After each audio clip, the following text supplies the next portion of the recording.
What is up, dude? Welcome back to Dude Dining. Today's episode, we're going to be cooking up a spaghetti with a techno-optimist, Dylan Allman. He is the creator and the author of the blog called Interlinked, where he discusses liberty, individualism, and artificial intelligence. But before we get started, drop me a like, subscribe, and hit that notification bell to learn more about Dude Dining. And let's get cooking, dude. Hello, everybody. My name is Dylan Allman, and this is Dude Dining with a Techno-Optimist.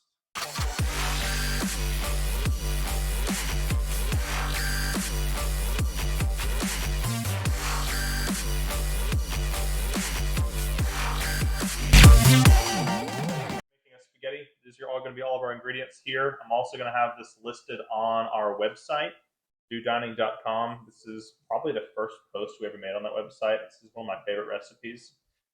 Reason being is this is the recipe I've been cooking since I was in college. This is one of the first recipes that I ever learned how to make that I was comfortable showing other people. And I'll be teaching a techno-optimist, Dylan Allman, the author of the Interlinked blog, talking about techno-optimism. We can just get started. All right, let's get started. These are all of our ingredients. To list them off again, we got a whole onion. We got tomato sauce, a total of 15 ounces.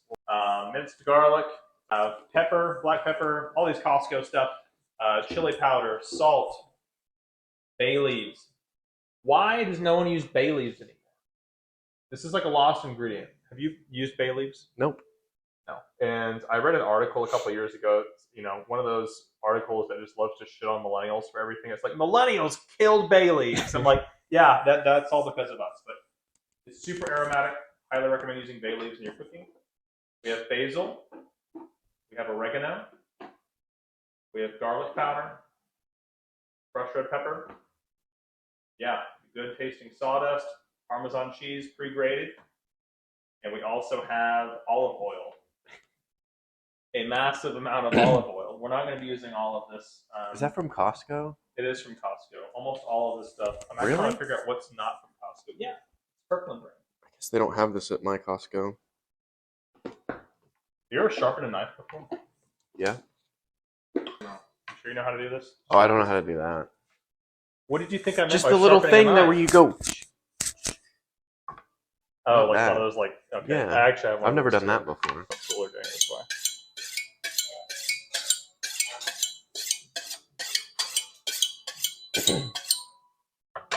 Dylan, on a scale of like beginner, intermediate, advanced, and professional, what would you rate your culinary skills? Beginner. Beginner level? Make like random stuff. I'll make like nest eggs all the time. What's a Those nest are really egg? easy. Get a piece of bread and you cut a hole in the middle, and then you break an egg in there. Do you use the mason jar method where you like stick the bread down and you like turn it inside? Yeah, but I use a wine glass. Oh, nice. Okay. Nest eggs are a little more difficult with sourdough slices Uh-huh. because they're typically thinner slices. So you have to make the hole pretty big to get all of the egg in there so it doesn't like boil over. Nice. But I make a lot of that. Okay. So you'd consider yourself beginner level. I would Make a lot of I saute like mushrooms and so if you like and, sauteing, vegetables. like cooking, like I consider that like almost intermediate level. I think a lot of people don't even bother doing that. So How do you want me to cut this? So we're going to be doing not like minced, so just like dice. You actually have really nice slices. Like that would be a really good like julienne like chop for like fajitas. I'm a big onion guy. I love onions. Jesus Christ. Crying? Yeah. Oh baby. Sweet. Do you also post heat the oven? Dude, I'm such a fan of bread. What is like so much olive oil to you? If I'm making like a nest egg, I get like a full slice of bread. I just put the olive oil in the pan and I soak it on both sides. Yeah, I consume lots of olive oil every day. I don't know if there's like a too much olive oil, but that might be the case and I have to cut back. I have a lot of olive oil just to be healthy. That's kind of the point of having a lot of olive oil. And those are almost translucent. Probably need another minute. Is that how you saute onions when they become translucent? Yeah. So a little over medium heat. Yeah, this is looking perfect, man. And for ground beef, usually, I mean, you can kind of use whatever ground beef you want.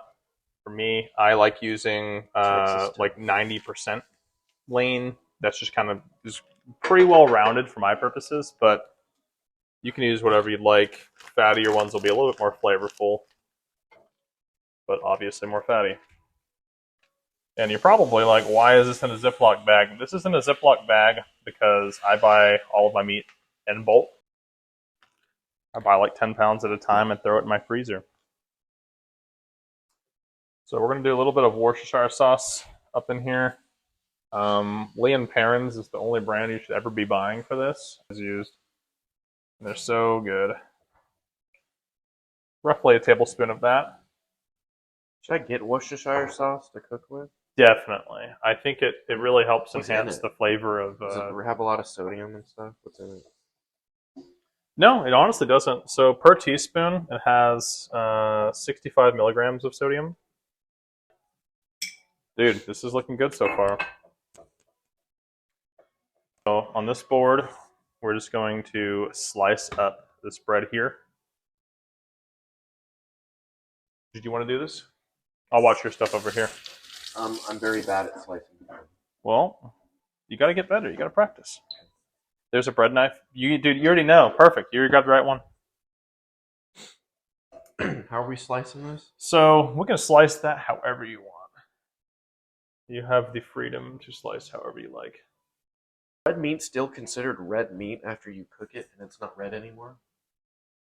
Hey, pro tip. Anytime you put something in the oven and you have aluminum foil on the bottom, which you should be doing anyway, do this to it. This makes it easier to get stuff off of the surface. Oh, makes sense. Because it's not a completely flat surface. So go ahead and slab some butter on those boys. Dude, there's a lot of things I could... Man, this is like not spreadable. We can use margarine instead. Are you opposed to margarine? Like Country Crock? What's the difference? Dude Dining, sponsored by Country Crock. I think this is an oil-based, soybean oil base and palm oil. It's the soy boys. It tastes better that way. Let's be real.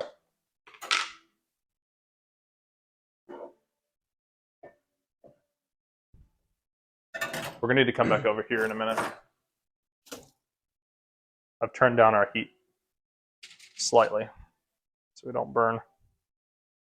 This is all very fast moving, but this is a pretty forgiving recipe, so we got time. No big rush. The Techno-Optimist. He's a libertarian. He's well, what else are you? A cool boy. He's a cool boy. Nice. We got these all buttered. What I like to do on top of this is just sprinkle a little bit of garlic powder. Nice. Just use a V8 instead. Should have had a V8. Oil. With chocolate in it? No, we're not doing no, there's no chocolate involved. Do you want chocolate?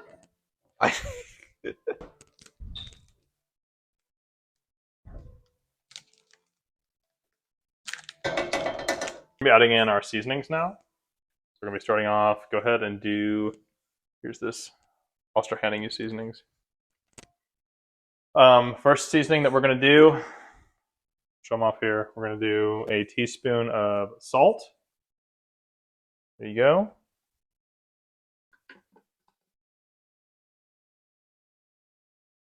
Nice.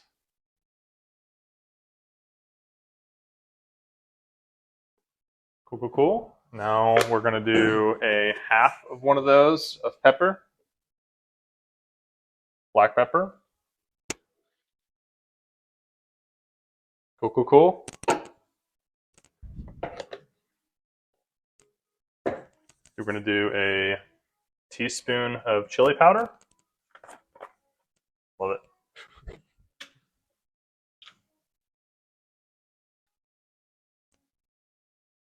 teaspoon of oregano.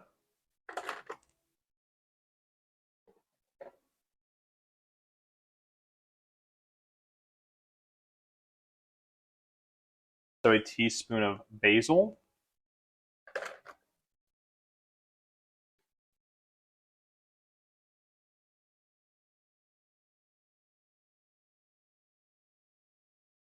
Nice. Couple more ingredients. How spicy do you like food? Not super spicy? Whatever's fine. Whatever's fine, you don't care. Either do a half a teaspoon or a full teaspoon of this. Or 3 teaspoons. I mean, if you like living on the spicy side, you can do whatever you want. This is your spaghetti.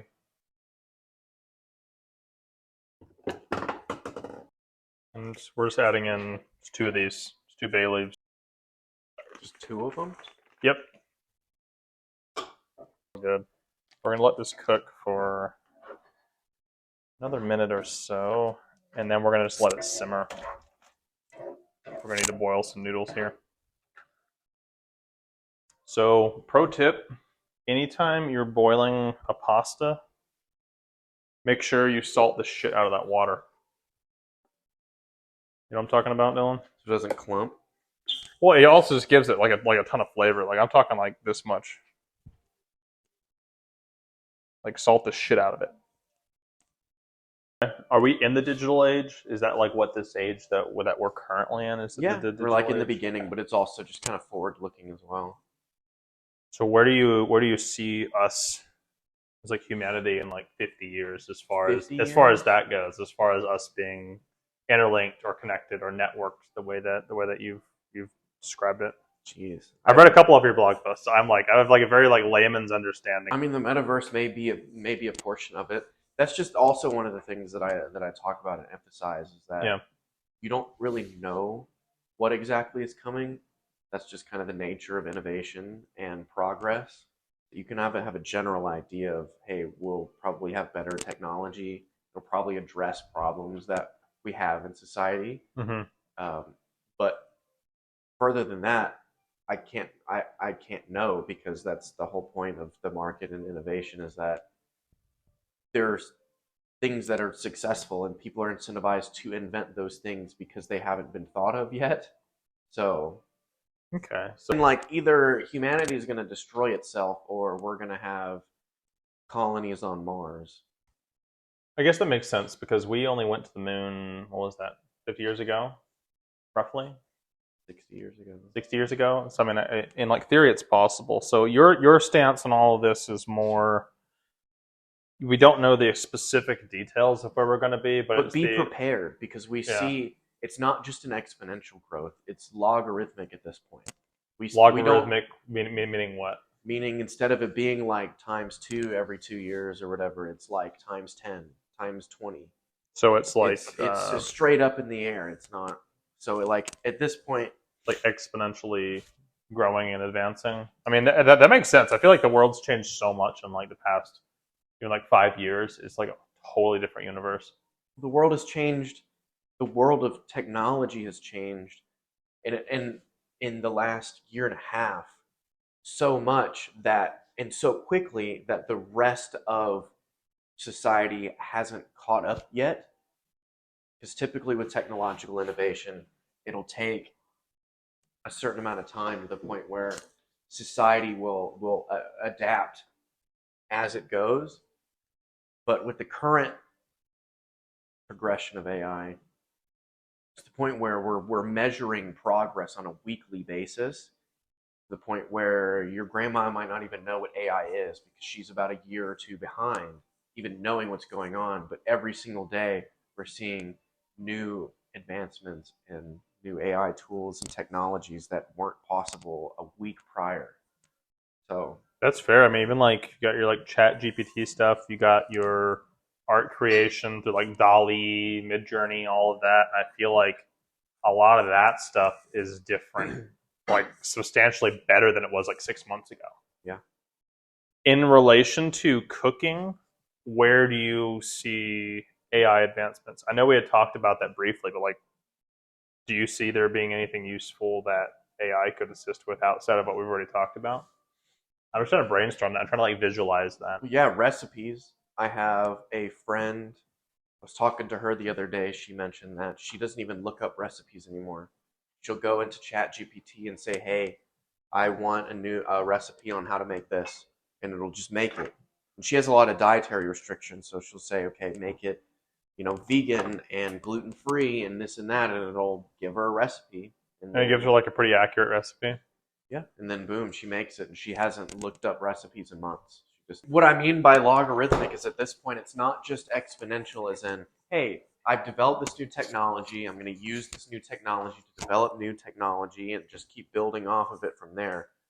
AI, necessarily the way that it's built is that it can make these crazy amount of calculations. It can do all this stuff and it can improve upon itself. So as soon as we hit this point where we have a good AI that can build upon itself, it's so fast that people don't really understand that the world as we know it is going to be substantially different 5 years from now. Go ahead and throw that bad boy in there. And thank you for not breaking the noodles. You would have pissed off so many Italians if you did that. A like concern that people have is that AI is going to come in and like take our jobs, like I mean, that's the way it is with any technology ever, is that when it becomes something that people can use to either automate or supplement work in a way that makes it not necessary for other people to do it. That's how it's always worked throughout all of history. Yeah. People may get upset that, oh no, all the elevator operators are going to lose their job because people can just go in and click the buttons themselves. But this type of innovation benefits everybody. Right. So if you're going to get in the way and hurt everybody else because your ego is damaged because you feel like you're not as useful. So it's like it's very much anymore. so like the people that are against the AI advancement, it's like it's an ego-based thing to you. It's part of it for sure. Because they don't want to feel like they're obsolete, that their skill set that they have isn't as valuable as it used to be. I feel like that's like a very philosophical like take. I love that you're just stirring this and taking such good care of this pasta while you're going into the deep philosophical argument for AI. And so for me, it's really important that AI, and it can and has proven to be very useful as it pertains to medical advancements, because in the past they weren't able to do all of these calculations so quickly and run these simulations and do this and that. It opens up the doors for all these different technologies to be utilized and prolong life in ways that keep me able to have this subjective conscious experience. Is that like a thing? I mean, could that potentially be like a thing? Yeah, of course. Especially you have these artificial organs. An organ? An organ like in your body. How are you going to print an organ? We're going to put these breads in. If you want an oven mitt, it's in there. I don't want an oven mitt. Here you go.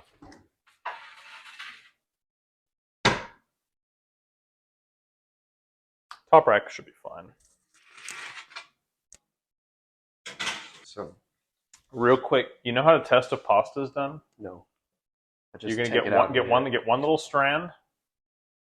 One little strand. You're gonna need to grab it, so you may need to let it cool off a little bit. All right, you're gonna grab it with your hand and throw it as hard as you can against the microwave door. So yeah, in all reality, just take a bite out of the middle, like in the middle here, and make sure that you don't see any white on the insides there. Do you see any white? Yes. It tastes very good. See? You salt. I think it's the salt, yeah. You gotta salt your pasta, man. We're talking about today, so. Actually, you can do this. Why am I doing your job for you? Get over here. That one might be my favorite article that I've written. We also need to get this bread out. You may strain this? This bread's fine. Well. They're toasty? Yeah, those are perfect, man. Sweet. Alright, we got all the stuff going on here. I think we're just about ready, man. Remove our bay leaves before we eat. Oh, why? I mean, do you want to eat this? So we're gonna plate up some spaghetti.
Use this. Everyone, you should use this. Don't let anyone tell you that it's not appropriate to put on food.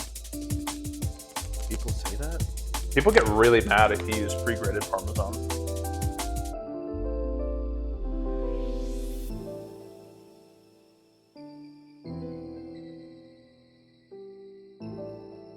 What's up, dudes? That looks perfect, man. Check that out. Thanks for watching, dude. Drop a comment below and let us know what you'd like to see next. Also, check out our website at dudedining.com for recipes and articles related to cooking and self-sufficiency. And don't forget to follow us on Twitter and Twitch to stay updated.